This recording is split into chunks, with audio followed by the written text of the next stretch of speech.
All right. So overhead shot, roof block, regular sumbrada pattern.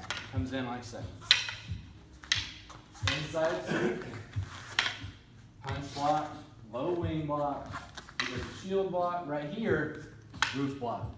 Inside sweep, all the same, right? So this is what's known as a sumbrada 10 count, because we're doing 5 moves per side.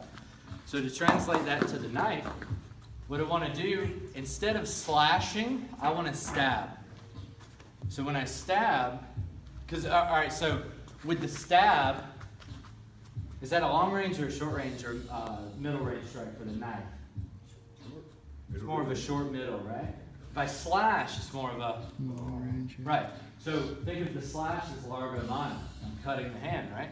The stab's more of the sumbrada range with the knife. It changes because the knife isn't as long as the stick.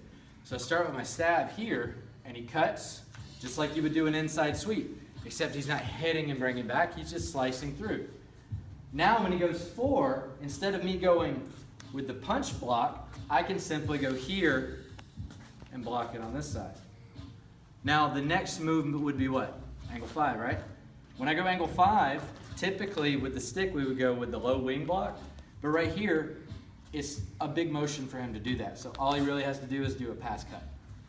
Now when he feeds back up on this angle here, remember line familiarization, it's all the same stuff. When I go here, shield block right here, except there's the cut. And then when I come back down, there's the roof block. If I'm high, he'll go up under it.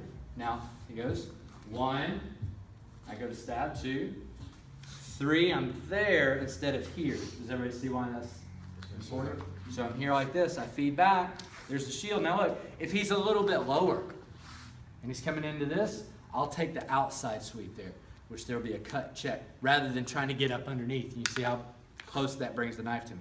So I'll go here and then I'll feed back to that.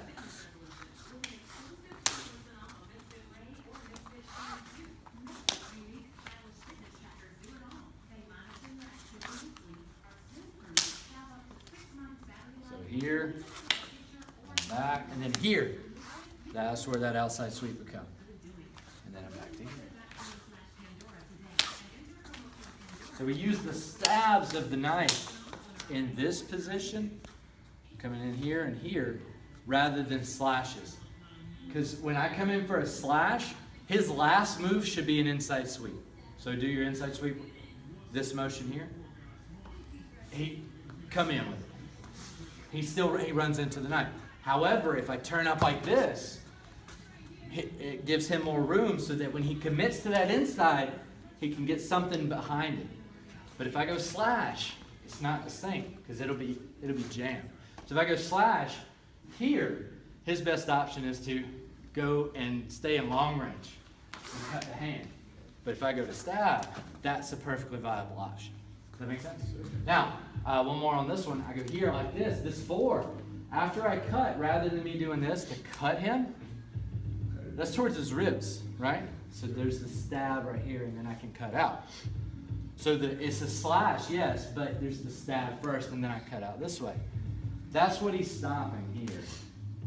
Then the 5 comes in here. Same thing here. Don't move. If I went to cut here, I could cut out that way. I don't have to hack at it. It's not a sword. It's not like a cleaver where I'm trying to hack his limbs off, and it's not a stick. So on our drill here, I'm not even touching his hand, so that I don't have to sacrifice any movement of my hand to worry about not hurting my partner as I slice towards him. Sometimes these will get little chinks in it, or I smash his wrist and he's going, that smarts over time, right?